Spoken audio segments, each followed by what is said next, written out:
প্ৰৱেশ পথত যিসকলক দায়িত্ব দিয়া হৈছিল তেখেতসকলক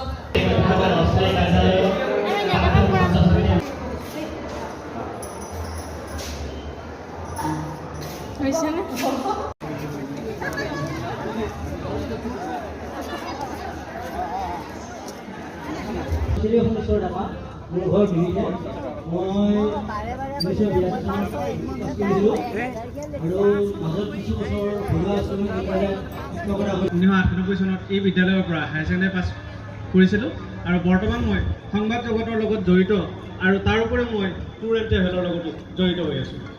ধন্যবাদ ধন্যবাদ নব